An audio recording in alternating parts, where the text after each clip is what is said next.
dancing with the beat with DJ Glenn on the mix. Marcos Bangag. Marcos Bangag.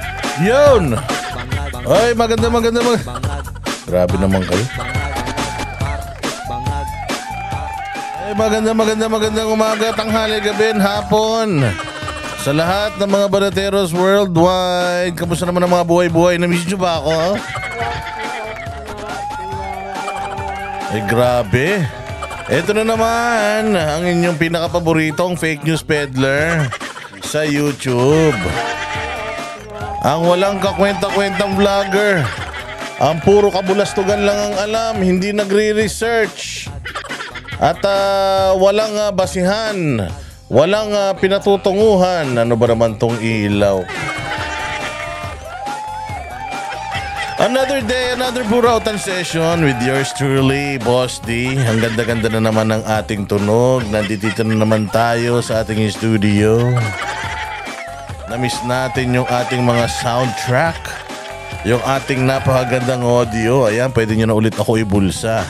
O, kasi karamihan ng ating mga kababayan ay binubulsa lamang si Boss Dada dahil di nila ating itsura.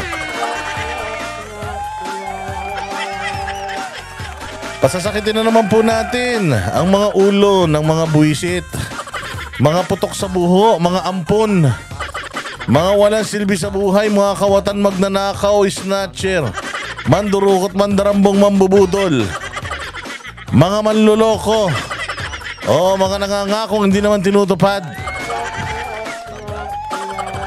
mga kumag, kupal, pinaglihim sa sama ng loob, o mga demonyo, Santanas, Judas, Barabas, Hestas.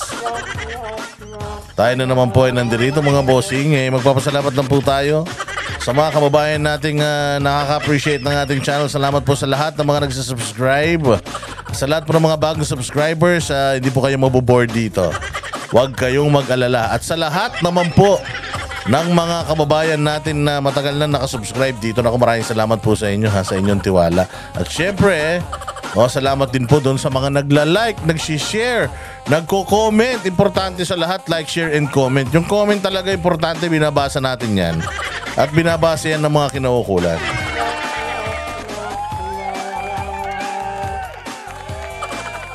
We are back. We are back in our native land. The land of the promise. The land of the promise. Puro promise. Hype na yan. Binabati natin lahat ng mga taga-USA, Canada at buong North America. Magandang araw sa inyo.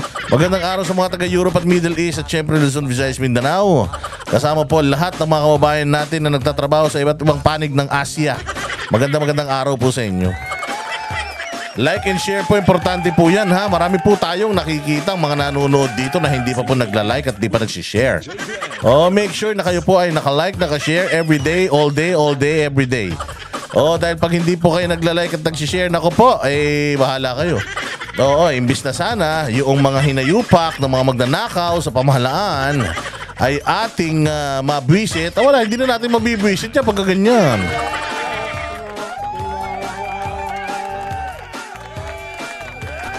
Hindi ba? Naku po, ano ba tong mga narinig natin mga bali-balita?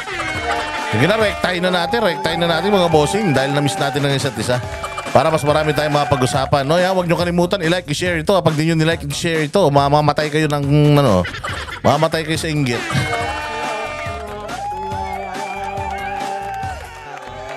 By the way, yung mga taga-Hawaii, antayin ninyo si Coach Oli. Pupunta siya dyan sa Hawaii and pupunta din siya sa may LA ha. Mga kababayan natin dyan, antayin nyo ng Coach Oli yung puging-pugi. Sayang, dapat ako yan pupunta sana tayo dyan. Kaya lang wala akong pamasahe. Buti pa si Coach Oli, madaming pera.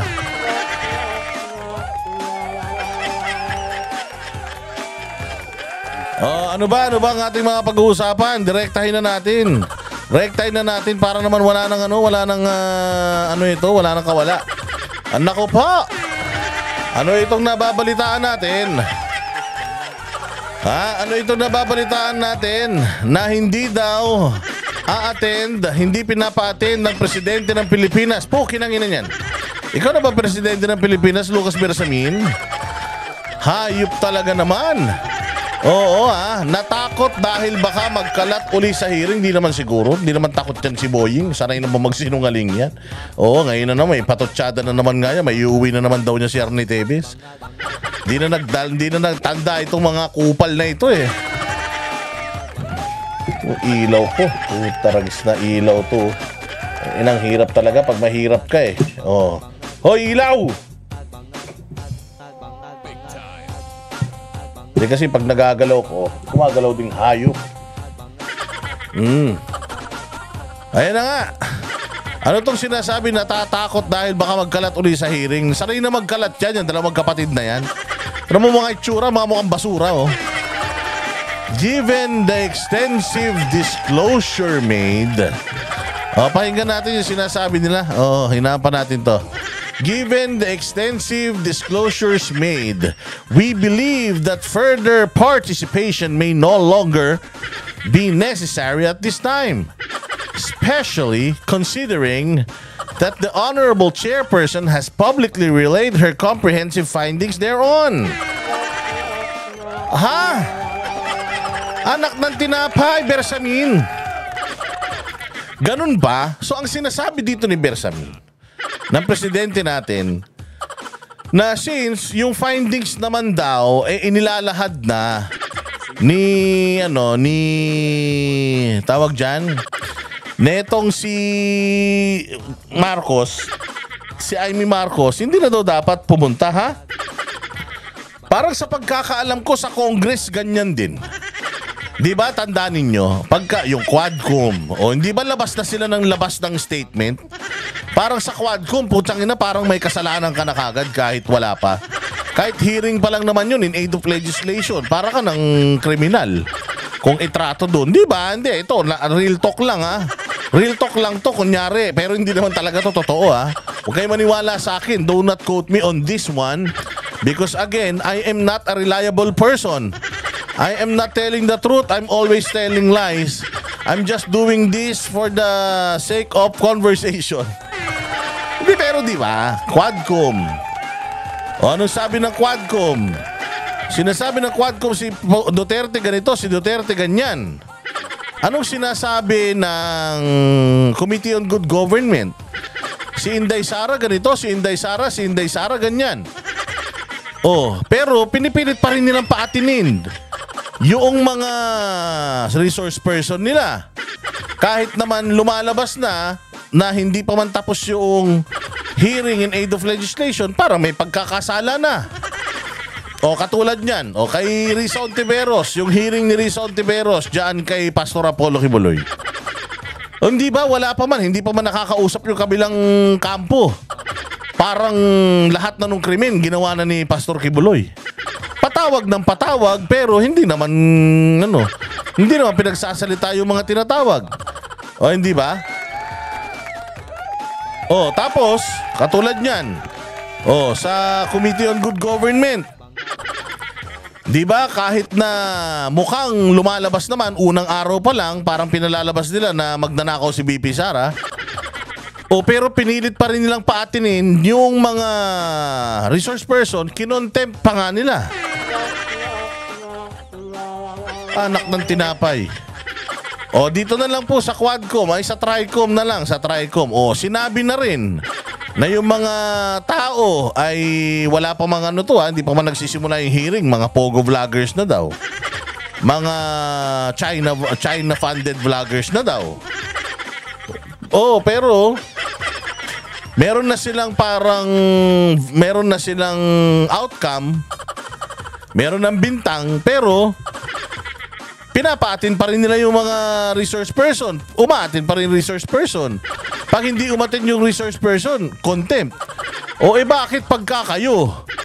May dahilan kayong ganyan. Bakit pagka sa inyo applicable yung diskurso na ganyan na she has publicly relayed her comprehensive findings thereon. Therefore, hindi na kami dapat umatin dyan. Bakit ganun? Bakit kapag ordinaryong tao, kapag ordinaryong mamamayan, bawal hindi umattend?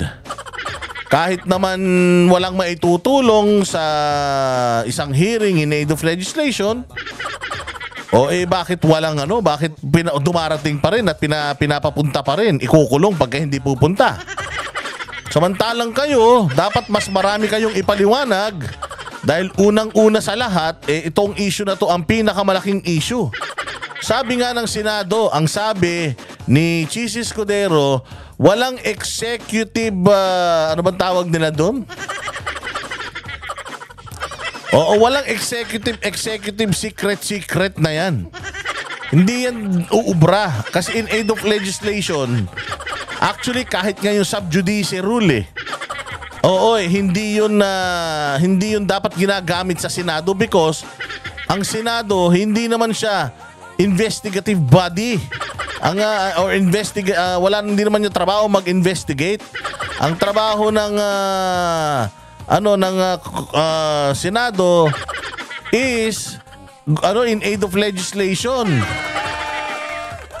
Hindi siya yung investigador na pagka may finding siya whether guilty ka or not guilty. Itong investigative powers ng Senate and Congress in aid of legislation lang. Hindi po yan makakapag-convict ng makakapag-convict ng isang resource person.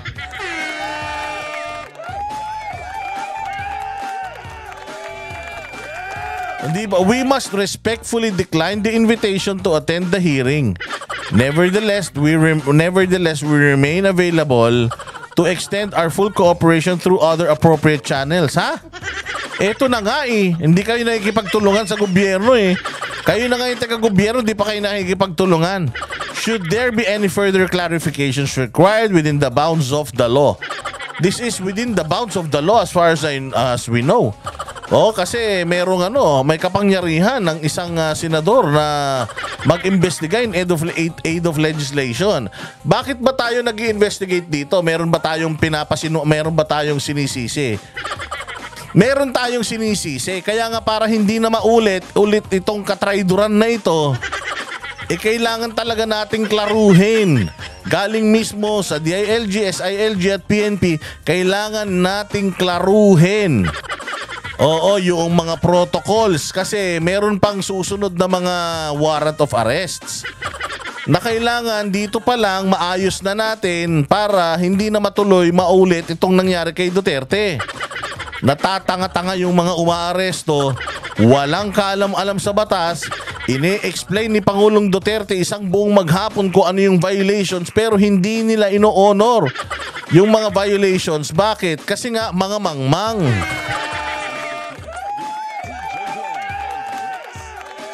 Bakit nung panahon ni Pangulong Duterte, yung mga anak niya, pina-attend niya pa. Natatandaan ninyo, si Trillanes, pinahuhubad pa dyan. Si Pulong, si Manscarpio, dumating din dyan, inimbestigahan din. Pinigilan ba ni Pangulong Duterte? Ang sabi lang ni Pangulong Duterte, wag lang kayong papayag na babastusin kayo dyan. Bababuyin kayo dyan. Kasi pagka ginanon kayo, wag na kayong umattend. Hindi naman sila binastos at binaboy, pinaratangan lang sila ng walang katuturan at wala naman nangyari sa hearing na yun. Nagmukha pang ang taing basa si Antonio Trillanes noon. Hindi ba pinaatin ni Pangulong Duterte yung kanyang mga pulis? Sa katagsagan noong Farmally, pinaatin ni Pangulong Duterte yung kanyang mga excuse me po. Pinaatin niya yung kanyang mga tauhan sa Department of Health. Kahit na sobrang nasa state of emergency tayo doon dahil sa COVID nandiyan mas matagal pa sa Senado itong si DOH Secretary nung panahon ni Pangulong Duterte kaysa sa field. Kasi nga sumusunod ang gobyernong ito doon sa patakaran na kapag pinatawag dapat magpunta. Walang exempted. Bakit kayo natatakot na umattend itong mga to? Kasi mabibisto lahat ng mga kagaguhan nyo. Mabibisto na talagang ipinamigay nyo si Pangulong Duterte. Mabibisto na talagang tinraidor nyo bayang Pilipinas. Ganun ba?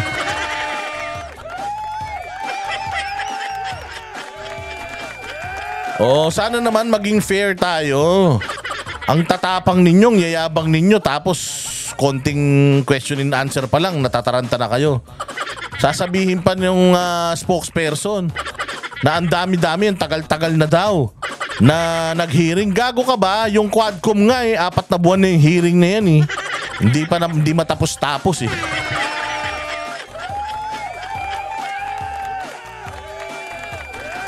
pakinggan natin yung sasabihin ni Super Ate. Patungkol dito sa kabaklaan. Netong mga ang lalakas ng loob magsinungaling. Kasi pahiyang-pahiya talaga sila. Nagkalat yung mga TikTok nila, lalong-lalo tong dalawang magkapatid na to. Sabi ko nga siya, nagpaligsahan to kung sinong mas sinungaling sa kanilang dalawa Taina, walang nanalo pantay sila. Yung isa, sinabi, wala daw mastermind. Wala daw mastermind, wala daw nagplano, pero ang lakas ng loob magpa-interview. Kinikilig pa sa interview. Hindi ba? Ito namang isa, yung Department of Justice, parang aatakihin na sa puso. Utsang ina, umpisa pa lang, galit na. Bakit kayo galit? Kini-question yung inyong mga ginagawa kasi nga, may mali. Mantakin mo presidente ng Pilipinas? Minahal ng taong bayan, tinan mo nung birthday niyan, bumaha ng tao sa lansangan. Hindi ba? So ibig sabihin talaga, puro kayo politika. Dalawa kayong traidor. Nagpasiklaban na nga kayong dalawa sa pasinungalingan. Puta, nung nagpasiklaban kayo kung sino mas traidor sa inyong dalawa, puta ina, nahiya. Nahiya lahat ng makapili na nasa impyerno dahil sa inyo. Nuknukan kasi kayo ng sinungaling kaya ayaw nyo nung umattend. Ano ngayon? Nakakahiya? Nakakahiya? Tingnan nyo, nawala yung mga interview nyo, di ba? Di ba kayabang-yabang nyo nung unang araw na wala si Pangulo? Ang yayabang nyo, kanya-kanya kayong interview. Anong nangyari? Kay SILG, napagalitan ka? Ano sabi sa'yo ng kuya mo? Ang daldal mo kasi. Puro ka papogi. Napagalitan ka ng kuya mo. Ito naman kuya mo. Ang daming press con tungkol kay Tebes, putang ina niyan. Tapos nung hindi pinagbigyan yung kahilingan niya ng Timor-Leste, inalipos na yung Timor-Leste. Tapos sasabihin pa sa Timor-Leste, immature daw ang justice system ng Timor-Leste. Wow! Mabuti na yung immature yung justice system, gumagana. Kesa dito sa atin, ang tagal-tagal na ng konstitusyon natin, may mga rules na putang ina, binabakli nyo pa. Alam mo, mas okay na ako sa Timor-Leste na immature ang justice system. Tapos sasabihan mo pa na gusto pa naman sumali nila sa ASEAN. Tapos ganito ginawa nila. Bakit? Tayo ba presidente may-ari ng ASEAN? Sa atin ba yan? Di naman sa atin yan. Lahat na lang inangkin nyo. Problema na ng Timor-Leste yun. Boying, problema na ng Timor-Leste kung hindi sila igagrant ng ASEAN ng accreditation or membership. Hindi mo na problema yun. Kaina kasi pinoproblema mo yung hindi mo naman pinoproblema hindi nyo na pauwi si Tebes, di ba? Lahat ginawa mo na. Ginawa mong terorista, tinanggal nyo sa Congress, dinisqualify nyo pa, kung ano-ano pa. Ngayon, ano nangyari? Asan na yung kayabang-yabang mo na kung makaasta ka, kala mo probinsya mo yung Timor-Leste. Nang alipusta pa. Pakinggan natin mga bossing. Yung sasabihin ni pakinggan natin yung sasabihin ni Aimee. Patungkol dito sa issue na to. Kasi sabi nila hindi na daw sila a-attend dahil madami daw silang nasabi. Panoorin nga natin to. Umapila si Senador Aimee Marcos sa mga inimbitahang opisyal ng pamahalaan na dumalo pa rin sa pagdinig ng Senado bukas sa issue ng pag-aresto kay dating Pangulong Rodrigo Duterte. Aniya, malinaw ang utos ni Presidente Ferdinand Marcos Jr. na huwag pipigilan ng mga ito na makibahagi sa pagsisiyasat sa nangyari. Malinaw naman pala yung sinabi nito ni Og. Sorry. Malinaw naman pala yung sinabi nitong kapatid niyang walang silbi sa buhay. Yung pinaglihi sa manikin. Sinabi naman pala makikipag-cooperate sila bakit biglang hindi nyo pinapa-attend? Sino ba talaga presidente ng Pilipinas? Sino ba? Si Bersamin ba? Si Bongbong ba? Yung asawa niya, eto si Amy, putang ina mga Marcos to, ang gugulo nyo kasi. Ang ayos-ayos ng Pilipinas, ba't ba ipinanganak kayo dito sa Pilipinas? Putang ina yan, ang ganda-ganda na ng bayan, biglang lumabas yung mga ngiwi yung mga mukha eh. Ngunit nagtataka ang presidential sister kung bakit hindi ito sinusunod ng mga opisyal ng administrasyon. Oo nga, hindi yung sinusunod yung boss nyo ah. Tangina, sino ba ang boss? Talagang dito mo makikita si Bongbong Marcos wala nang kontrol sa gobyerno niya. O kasi sinasabi ni Bongbong makipag-cooperate, tapos sinasabi nung mga tsuwariwap niya, feeling mga presidente, eh hindi na daw. So ano to? Tangina, sino ba talagang presidente ng Pilipinas? Hoy, 31 million, may matanong ko lang sa inyo ha. Sino ba yung binoto nyo? Si Bersamin ba? O ito si Bongbong? Anak ng tinapay naman talaga, oh. Ang hirap, ang gulo-gulo na ng bayan natin. Putang ina, hindi mo alam sino sisisihin mo eh. O pag tinanong mo si Bongbong, may sasabihin naman yung tao pero hindi. Ganyan ba kahina si Bongbong? Pronouncements niya na, putya binabali pa ng mga alter ego niya. Hayop naman talaga, sobra naman talaga. Bong, magpahinga ka na lang. Oo, pwede ka na siguro mag-resign ka na. Tapos magpahinga ka na lang, gusto mo magparty ka kahit singhutin mo lahat ng usok sa EDSA. Okay lang sa amin, makatulong ka man lang sa polusyon natin. O para makapag-party-party ka na, total yun lang din naman yata ang habol mo. Sige na, sino ba papalit na presidente? Wag na rin si Inday pumalit. Wag na si Inday, si Leni Robredo na. O si Leni Robredo na ang ilagay natin dyan. Na presidente, wag lang to si Bongbong. Lagay mo na si Leni, tapos Leni, yung pinagawa nilang rest house na dating simpleng bahay, pinalagyan ng swimming pool, ibigay mo na sa kanila yun. Mawala lang sa gobyerno ng mga hinayupak na yan, okay na, loss na natin yun. Bigay mo na sa kanila yung rest house, tapos sige, punuin mo sila ng security, bantayan nila yung mga sarili nila. Utangin na, hanggang huwag silang matulog hanggat walang nawawala sa mga sarili nila, bantayan nyo. O lahat ng pribilehyo ibigay nyo na, wag lang mag-lead sa bayan niya. Ikaw na lang, Lenny, kahit paano. Siguro kahit paano maayos-ayos pa. Yun ay akin lang ha. Oo. Yun ay akin lang. Oo, wag kayo maniwala sa akin dahil hindi naman ako nagsasabi ng totoo. Puros kabulastukan, kabalbalan lang naman yung sinasabi ko dito. O, di ba? Pero tama yung sinasabi ni Amy dito eh. Si Amy may sabi, hindi kayo sumusunod sa boss nyo. Sabi, umatin kayo tapos hindi mo papaatinin. Kasunod ito ng sulat sa Senado ni Executive Secretary Lucas Bersamin upang tanggihan ang imbitasyon ng Senate Committee on Foreign Relations. Nakita ko rin yung anunsyo ni Presidente Bongbong na sabi niya hindi daw niya pipigilan ang sino man na lumahok doon sa hearing. Sabi ni Presidente Bongbong, isumbong kay Bongbong. Hindi, wala daw siyang pipigilan.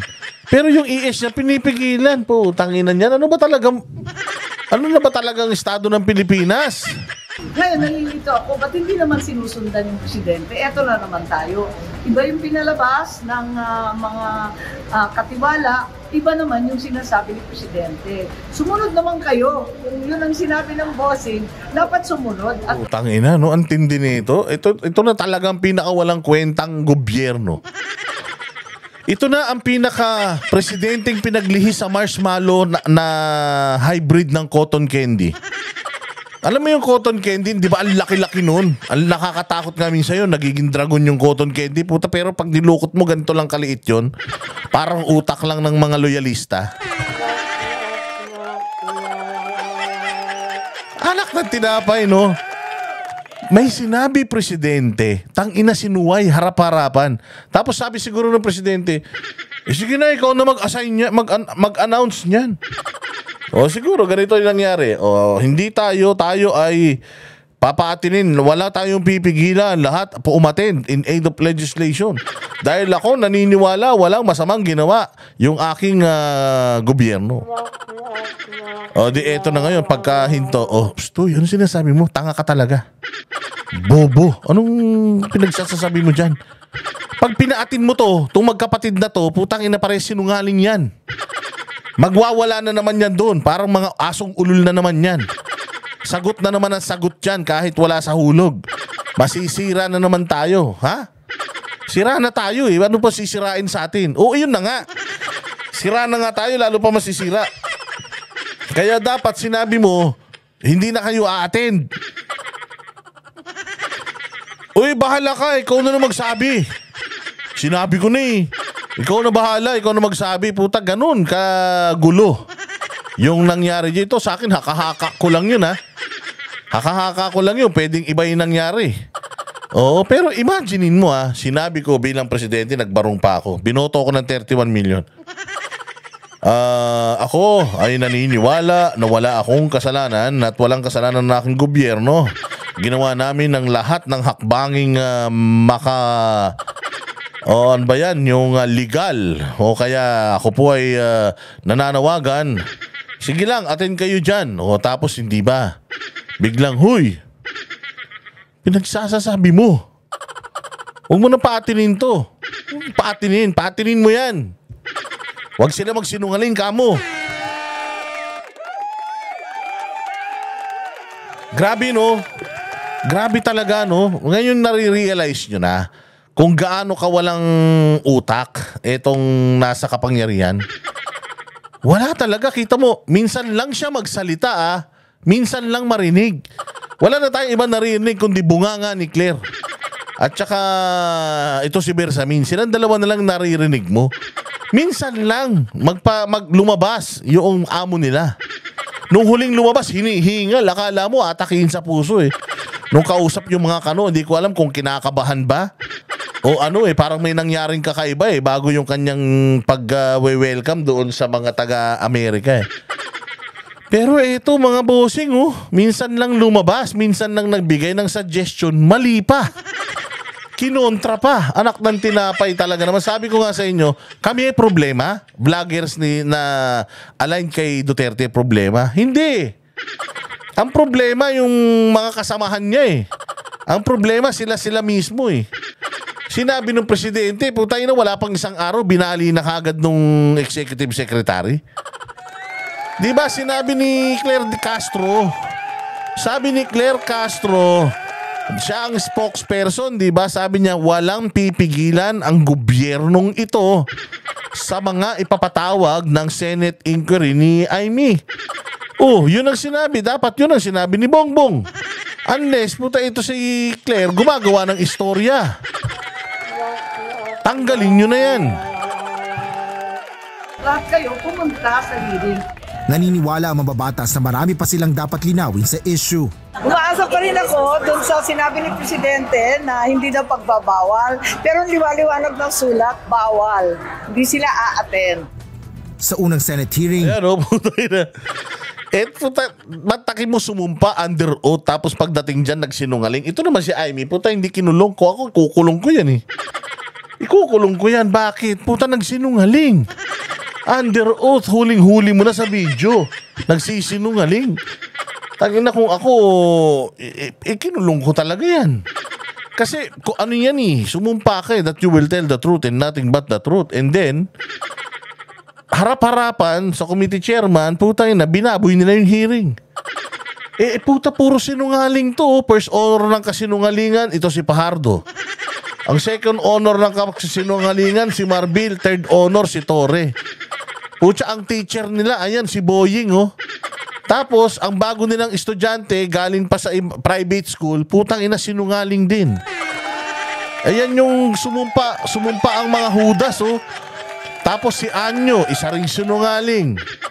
Putang ina, lahat yan. Puros mga sinungaling, under oath, nagsinungaling dyan. Tapos, nakakapasyal pa rin ng, nakakagala pa rin. dumating halos lahat ng mga opisyal ng pamahalaan, partikular na ang mga miyembro ng gabinete ni PBBM na may pangunahing partisipasyon sa pagpapadala kay Duterte sa The Hague. Asher Cadapan Jr. UN. Ay nako. Ito pakinggan niyo yung pakinggan niyo yung sinabi ni Claire tungkol diyan. Ganito kabobo yan si Claire. Parang ilang araw lang ang nakalipas, sinabi niya na ito daw si Pangulong Bongbong Marcos ay hindi daw pipigilan niya ang hearing na dumalo yung mga ipapatawag, pero biglang nagbago, pati siya nagbago na. Pakinggan nyo. Ding po dun sa Senate probe on the arrest of former President Duterte na naka-schedule po bukas. Nabanggit po ni ES na hindi lilitaw yung ating mga opisyal bukas, at sinabi naman ni Senator Marcos na yung executive privilege daw po is not blanket, meaning hindi po nito saklaw lahat, at pwede naman daw pong kung sakali kada topic naman yung pwede ninyong i-invoke yung executive privilege, hindi yung outright hindi sisipot yung ating mga opisyal. Ano pong masasabi ng Malacanang doon? Opo, gusto lang po natin liwanagin. Sinabi po ni Senator Amy Marcos na tanggap po niya ang liham, ang letter mula sa opisina po ni Executive Secretary noong March 31 ng gabi. So as of March 31 ng ating press briefing ay wala pa pong nagiging desisyon patungkol po dito. So yan po ay liliwanagin lamang po natin. Pero yun nga, sabi po Senator Amy Marcos, natanggap po niya yung letter ng gabi na po ng March 31. At ayon nga po sa napagdesisyonan, alam na po ng mga cabinet members natin, ng mga cabinet officials natin, na sapat na po. Sa kanilang pananaw ay sapat na po. Walang hiya ka talaga, bulldog. Eh ano yung sinasabi mo nung nakaraan? Putang ina talaga. Putang ina talaga tong mga to, para talaga silang mga tanga, no? Yung sinabi nila, wala pang ilang araw, binakli din nila. Wala na daw sasabihin. Kayo yung nagsabi, sige lang hanggat kailangan. Go, go, go. Hanggat kailangan ng, ng hearing ng Senado para in aid of legislation. Walang pipigilan. Tapos ngayon, sasabihin nyo. Tangina to si Claire talaga. Ay, nako, Diyos ko, pinasusweldo natin itong mga tao na to, mga walang alam sa buhay. Ang kanilang mga nasabi, na ibigay na facts, mga data, sa naunang hearing sa ni Senator Amy Marcos. At yun po, at sa tingin po namin ay sapat na po considering the fact na nagkaroon na rin po siya ng kanyang preliminary findings. So, yun po. At preliminary findings pa lang eh. Papayag ba kayo dun sa findings niya na sinungaling kayo? If that's the preliminary findings, o di crucial tong second na hearing, dapat lalo kayong umattend at i-correct yung preliminary findings ni Senator Amy. O, di ba dapat ngayon i-clear lang natin, Senator Amy, ito yung sinabi mo nakaraan, hindi mo naintindihan. Ito yung sinabi ko. Ito ganito. Iko-correct mo para yung preliminary, papayag ka na lang na according dun sa preliminary findings, hindi kayo sumunod sa protocol. Kung tinanggap nyo na lang yung preliminary findings ni Amy Marcos, di ibig sabihin, lumabag nga kayo sa batas. Kasi dapat kung alam mo na may mali doon sa preliminary findings ni Amy, aalma kayo. Hindi pa pwede yan, Amy. Ang para sinasabi mo, sinungaling tong mga sekretary ko. Yung magkapatid, isang lahi lang yan. Sinungaling pareho, ganun ba yun? Hindi. Hindi kami papayag. Sige, harapin natin yung second hearing. And then, sagutin natin lang tama lahat ng mga tanong. Di ba dapat ganun? May negative na preliminary findings in favor sa mga Duterte, tapos papayag na lang kayo? O, hindi parang nag-concede na kayo sa laban. O, imagine ninyo, hindi ba? Parang hindi na sila pumalag. Tinanggap na lang nila yung fate nila. Parang halimbawa kami, tinatawag kaming Pogo vloggers, halimbawa. Tsaka China, fake news peddlers and all. O, hindi ba, ino-oppose mo yun? Kaya nga yung grupo ng Noisy 37 tumakbo sa Supreme Court eh. Kaya nga tumakbo sa, di ba? Kaya nga sila nagdemanda doon sa kay Barbers eh. Di ba kasi nga, naniniwala sila na mali, hindi kami pumapayag. Kaya nga, hindi umaattend eh. Kasi ayaw nilang, mababoy sila dun eh. O hindi ba gumagawa ng paraan para mabago yung isip nung mapatunayan na mali yung perception mo, Amy. Dapat ganun. Hindi. Yung hindi nyo pag-attend, ibig sabihin, tinanggap nyo na na talagang mga manluloko kayo, sinungaling kayo at ginamit nyo ang inyong mga kapangyarihan, wineponize ninyo. Gamit ang pera ng taong bayan ay ipinamigay ninyo, isinuko ninyo, tinraidor ninyo yung kalahi nyo. Di ba? Hindi po natin masasabi na hindi naman po tinugunan ang mga katanungan kung ito po ay in aid of legislation. So malamang po ay sapat na po ang mga nasabi ng ating Di mga... ba sapat? Bobo. Yung committee chairman ang magsasabi kung sapat na o hindi pa. Isang hearing pa lang yung Quadcom nga, ilang buwan yan eh. Ilang buwan yung Quadcom? 5 buwan. Hindi ba? Hanggang sa kung saan-saan na napunta yung issue ng Quadcom. Hindi natatapos, di ba? Tapos ito isang hearing pa lang, gusto nyo tapos na kapag kayo ang binabanatan. Kapag kayo napapahiya, gusto nyo isang beses lang kayo mapapalo? Hindi. Sa Quadcom, sa Committee on Good Government, yung TRICOM nga kahit nga wala nang sarado ng Kongreso, nakakapag-hearing pa rin sila. Mas importante pa yung mga vlogger kesa dun sa sa issue ng bayan, di ba? O again do not quote me on that one because fake news peddler talaga ako. Hindi totoo sinasabi ko. Pero ito, di ba Claire? Ilang hearing na yan yung sa committee on TRICOM, ilang hearing na. Ano nang batas ang nagawa ng TRICOM? Kulang pa, kaya nga mayroon pang isang hearing, mayroon pang isa, masusundan pa eh. Kulang pa, it's up to them. It's up to the committee chairman. Oo, and their members kung sapat na ba o hindi pa, makakagawa na ba sila ng resolution or not. Ngayon hangga't nagpapatawag pa, atin lang kayo. Kasi yun ang isa sa mga kapangyarihan ng Senado. So, pagka ordinaryong tao kulong, kapag hindi ordinaryong mga tao makakaligtas. Grabe ka naman, Claire. At saka kinu-question nila, araw-araw daw iba yung damit mo. Magkano lang daw yung sweldo mo? Baka daw mas mahal pa yung mga damit mo kaysa sa sinusweldo mo, ha? Cabinet officials para makagawa na po siya ng kanyang batas patungkol po dito. Sabi ni Senator, it would have been an opportunity daw po sana sa administration to prove na walang tinatago. Exactly. It would have been and it should be and it will be an opportunity for them to prove and to prove the Filipinos na iyak ng iyak dahil sa pag-alis ni Pangulong Duterte na nagkaroon pa ng birthday celebration sa buong mundo, bilyon-bilyon. Grabe na yung bilyon-bilyon, milyon-milyon na Pilipino yun worldwide. Hindi ba? So it's an opportunity for them to correct and para may pakita sa taong bayan na talagang tama yung ginawa nila, baguhin nila yung perception ng tao. Pero unless otherwise, itong si Bersamin, umaamin na talagang tinarantado nila ang Pilipinas. Pinamigay talaga nila si Pangulong Duterte to probably rot in jail or die there in The Hague. Hindi ba? It's either ganun.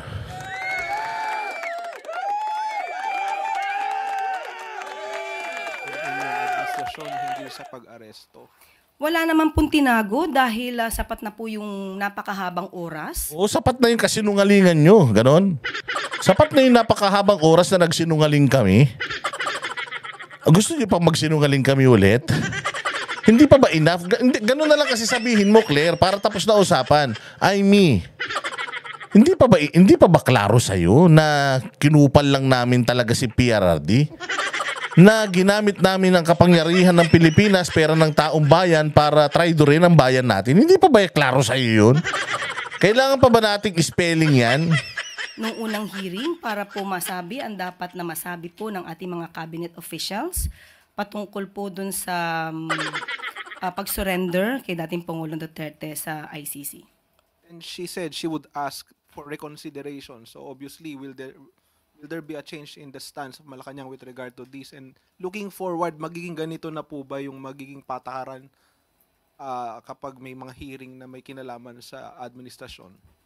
Tignan po natin kung ano po mangyayari kung siya... Tignan natin, tanga. Sabihin mo hindi. Para ngayon lang yan. Ngayon lang yan dahil nga medyo maselan yung pinagdesisyonan. Oo. Maselan yung pinagdesisyonan kaya inaano namin. Kaya kami pinipigilan na may labas yan. If it's an executive session, okay lang. Pero yung makita ng taong bayan, yung mga kabulastugan na ginawa namin, wag ganun. Di ba dapat ganun, Claire? Hindi yung, kasi yun ang tanong eh. So, ganito na lang po ba sa pag merong ipapatawag na taga-gobyerno kung hindi man po konektado dito? Halimbawa, ibang skandalo. Papatawag mga taga-gobyerno. So, paano po? Hindi na po makikipag-cooperate ang gobyerno sa lahat ng hearing ng Senado at ng Kongreso. Ganun po ba yun? Yun ang tanong eh. Sabi mo, hindi naman. Hindi naman. For this time, for this one only. O, tsaka meron naman pong dahilan yung ating executive secretary. O, so ako, nagre-relay lang naman ako ng information. Yun lang din yung information na sinabi sa akin. So, I'm just relaying it to you. So, wag kayo mag-alala. Lahat ng mga tanong nyo, pararating ko sa kanya and I will, sa susunod na hearing natin, yung mga sagot sa katanungan nyo, ay ibibigay ko sa inyo. Ganun, Claire. Putang ina, hindi ka marunong. Bopuls ka talaga. Oo, bopuls ka talaga sa ropor. O, hindi ka talaga marunong. Diyos mio. O, katulad nito. Itong isang kabalbalan mo. Oh, ayan. Oh, with that, does it mean that we have to recognize the ICC's jurisdiction over the Philippines? Ang inan to, bobo. Ni-recognize nyo nga eh. Pinamigay. Nasaan ba si Pangulong Duterte? Nasa ICC. Mga tanga. O di ibig sabihin na sabwatan kayo sa ICC kasi ganito. Oo. Ito sabi kasi ni VP Sara, itong ating Pangulo ay pwedeng mapauwi ng ICC. Pauwiin po ng ICC. Mamamaya niyan, baka pag inuwi namin, putang ina, baka hindi tanggapin ng gobyerno. So ang tanong ko, ano ang gagawin ng gobyerno kung pauwiin ng ICC si Pangulong Duterte? Ang sagot nito ni tanga, ha? Pauwiin siya ng ICC? O di ibig sabihin, nakikipag-cooperate na tayo sa ICC? Kung ICC ang may desisyon, na pauwiin dito yan, we will not take cognizance of that dahil wala tayong jurisdiction o wala tayong partnership with ICC, ha? So parang dinideny mo ba yung pagpasok ni Pangulong Duterte bilang isang Pilipino pabalik ng Pilipinas? Dahil lang ang desisyon ay galing sa ICC at hindi kayo nakikipag-ugnayan sa ICC. Abay, gaga. Saan nyo binigay si Pangulo? Saan nakakulong si Pangulo? Hindi ba sa ICC? O bakit kayo nakipag-cooperate sa Interpol? Di ba dahil sa ICC? Abay, gago talaga to. Wala talagang utak. Inutil talagang hayop. O, ito pa. O, pakinggan nyo pa tong isang kabalbalan niya. Tangina, no? Ano talaga eh. Suki. O, ito. Sabi ko nga sa inyo, itong si Claire, supposedly, dapat nagbibigay ito ng magagandang balita. O meron naman siyang balitang maganda, pakinggan nyo. 5 pesos kada kilo ang maximum suggested retail price or MSRP ng imported rice kasunod ng patuloy na pagbaba ng global rice prices. Meron siyang 5 pesos kada kilo ang maximum suggested retail price or MSRP ng imported rice kasunod ng patuloy na pagbaba ng global rice prices. Taki rin yan. 45 pesos per kilo. 45. In-announce niya ang 45 ang kilo ng imported na bigas. Imported. Ano nangyari sa local na bigas natin? Di ba ang dami natin magsasaka? Bakit ipinagmamalaki mo yung presyo ng imported? Gumastos tayo dyan. Dapat ang ipagmalaki mo yung presyo ng bigas na lokal. Magkano presyo ng bigas na lokal? Sigurado mas mahal. Putang ina, sinong tinutulungan yung bumenta? Yung mga international rice traders. Yung mga smuggler na pinanggalingan ng mga bigas na yan, ganun ba? 45 pesos besides, ang layo niyan sa 20 pesos na kilo Wala pa yan sa kalahati 45 pesos, putang ina niyan. Ang mahal-mahal pa din yan. Anong maganda dyan sa ibinalita mo? Yan na yung pinakamagandang nagawa ni Bongbong sa Pilipinas. Sa loob ng panunungkulan niya, inaibaba niya ng 45 pesos yung kilo ng bigas. Ay, Diyos ko naman, Claire, ano ka ba naman? Ayon sa Department of Agriculture, simula nang ipatupad ang MSRP nitong Enero, 19 pesos na ang kabuuang ibinaba ng presyo ng bigas. Ayon naman sa Philippine Statistics Authority, malaking factor ang MSRP sa pagbaba ng presyo ng bigas. Nakatulong din Tangina, hindi nga mababa eh. Mataas pa din eh. Walang hiya kayo eh. Kaya nga ang sinasabi nyo dito, 45 ang presyo ng kilo ng imported na bigas. Kasi nga, ini-import nyo yan, may bigas naman tayo dito. Bakit hindi yung mga bigas ng mga magsasaka natin yung ibenta nyo? Wala na ba silang bigas? Buang talaga eh. ang mas mababang presyo ng bigas sa pagbaga ng inflation rate nitong Pebrero. Nabasa na, mali-mali pa. Tanginang yabang-yabang sumagot. Pagka yung mabuting ginawa ng gobyerno, hindi masaulo. Pagka ang sagot patungkol sa mga Duterte, sa ulo niya.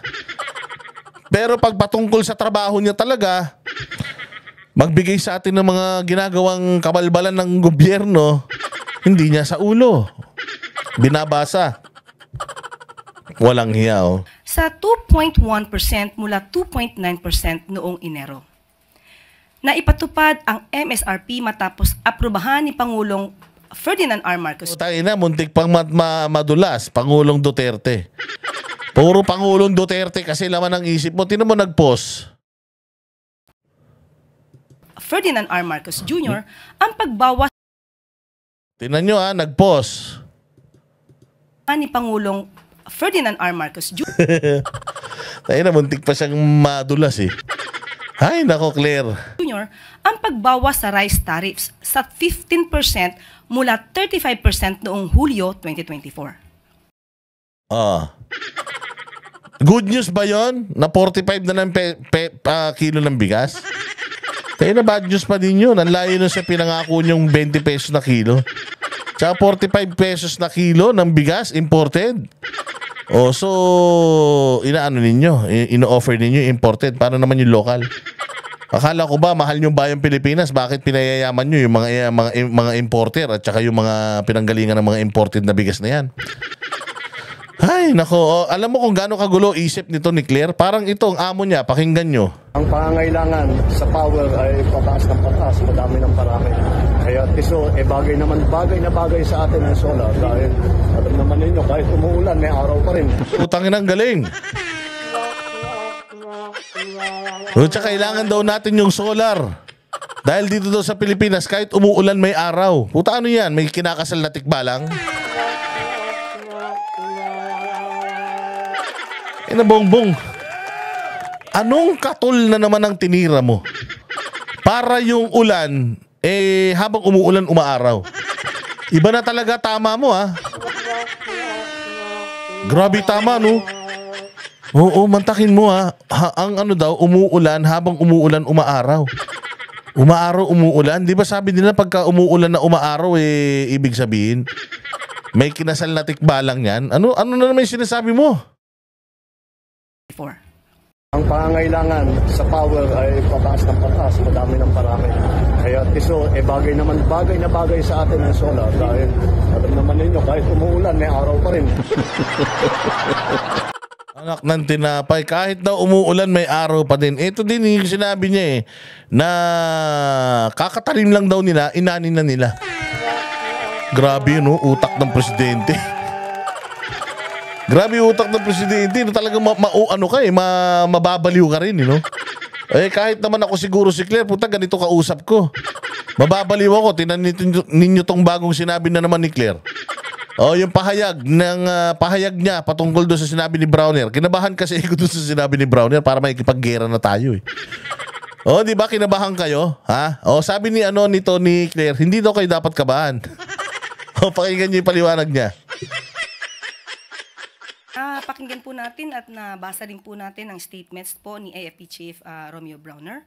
At sa aming pagtanto ay hindi naman po dapat mabahala ang taong bayan patungkol po dito. Putang ina, hindi tayo mababahala. Out of the blue, yung army natin, yung pinakamataas, Chief of Staff. AFP Chief of Staff. Yung pinakamataas na general ng sundalo, biglang kumuha ng mic at sinabi na, ihanda nyo ang sarili nyo, ihanda nyo ang sarili nyo. Pukin ang ina niyan. Hindi ka ba matatakot niyan? Ihanda nyo ang sarili nyo. Ba't ko ihanda sarili ko? Wala lang. Gusto ko lang, ganun. Tayo na nagsalita yung general na ihanda nyo ang sarili nyo.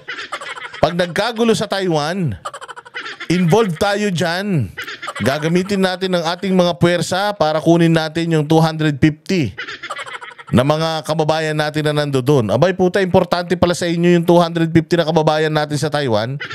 Eh bakit yung kababayan nyo si Rodrigo Duterte pumayag kayo ipamigay sa dahig?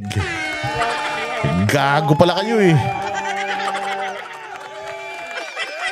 Loko-loko pala kayo eh. O, diretso. Tama lamang po na magkaroon po siya ng reminder sa buong troops, pati na din po sa taong bayan. No? Putangin na yan, magkaroon siya ng reminder sa buong troops out of the blue. Out of the blue. Sasabihin niya biglang, naka-camouflage siya, tapos sasabihin niya na maghanda kayo, maghanda kayo. Bakit? Anong paghahandaan namin? Maghanda kayo sa mangyayari sa Taiwan. Ba't ano ba mangyayari sa Taiwan? Wala. Basta maghanda lang kayo sa mangyayari sa Taiwan. Putangin, nakakabahan ka dyan, Claire. Tanga-tanga ka ba? Sinong gagong hindi kakabahan? Buti sana kung yung kapitbahay namin sintu-sintu yung sabi, humanda kayo. Oh, nalalapit na. Buti sana kung yung kapitbahay namin abno, yung nagsalita, di ako kakabahan. Alam ko abno eh. Pero puta ito, AFP chief ang pumunta sa stage, nagsalita, humanda kayo. Oh, sa mangyayari sa China at sa Taiwan, blah blah blah blah. Sabi mo, huwag tayo matakot. Tarantado talaga tong spokesperson natin na to, no. Putangin na, pinaglihi yata talaga to sa mapurol na na kutsilyo. We should always be prepared in all contingencies.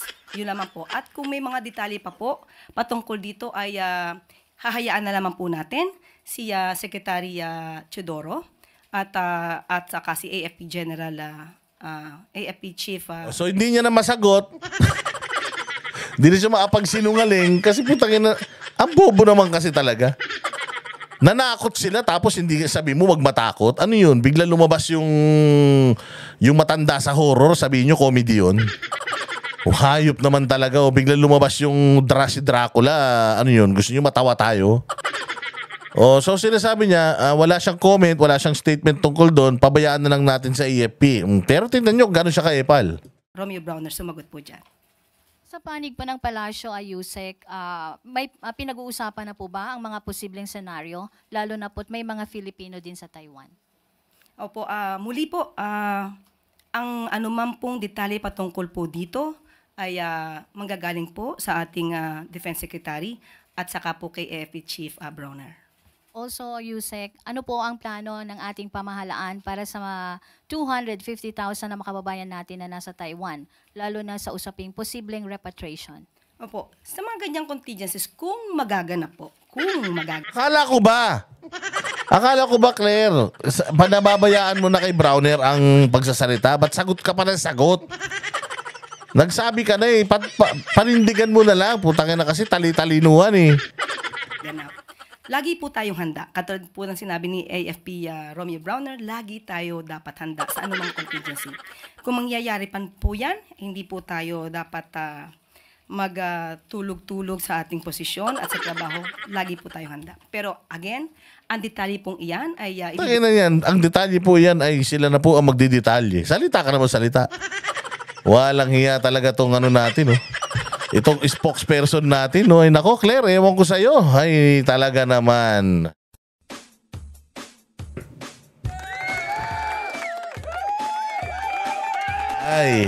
So yan po ang estado ng ating bayan. Ang gulo-gulo na po nila. Sila po ang sila po ang nagpapahamak sa mga sarili nila.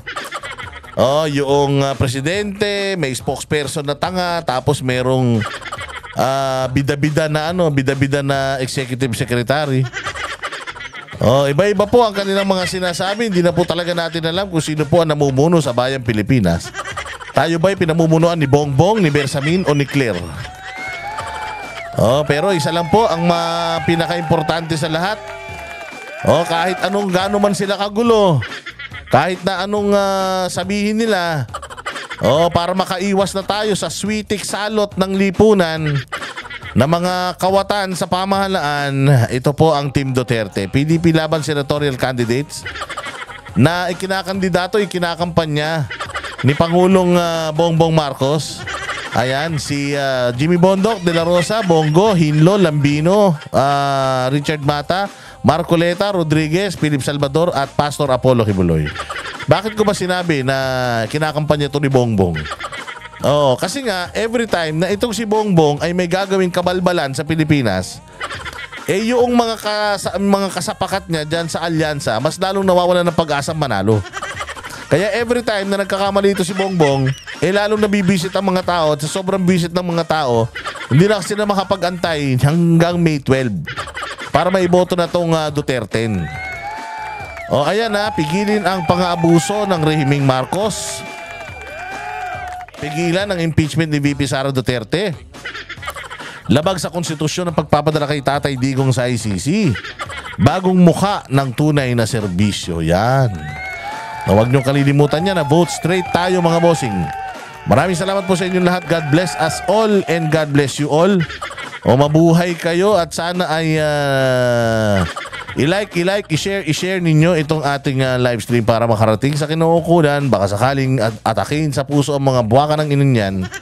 Di na bawas-bawasan ng mga demonyo sa Pilipinas. Kaya ang init-init sa bayan natin, puro satanas ang mga nandirito sa Pilipinas. Ayan, salamat po. See you again next vlog. Kami ang boses ng masa, hindi natatakot. Katotohanan lang, di kami nalulunod. Walang bahid ng sismis, lahat ay totoo. Kahit sino ka pa, pag mali ka babanatan ka. Walang pinipiling kulay, wala kaming kinikilingan. Basta para sa bayan, kami lalaban. Pag tama palakpakan, pag mali banatan. Di matitinag, di matatakot, para sa bayan tuloy ang sigaw. Sa harap ng kamera, walang halong takot. Mga baluktot, lahat kayo'y tutumba. Ang hustisya at totoo, yun lang ang mahalaga. Kahit sinong harang, di kami matitinag. Walang pinipiling kulay, wala kaming kinikilingan. Basta para sa bayan, kami lalaban. Pag tama palakpakan, pag mali banatan. Di matitinag, di matatakot, para sa bayan tuloy ang sigaw. Kung nasa tama ka, ikaw ay aming kasama. Pero pag mali ka, handa ka na bang mabasag? Banateros kami, walang inuunan, dahil bayan muna bago ang sarili.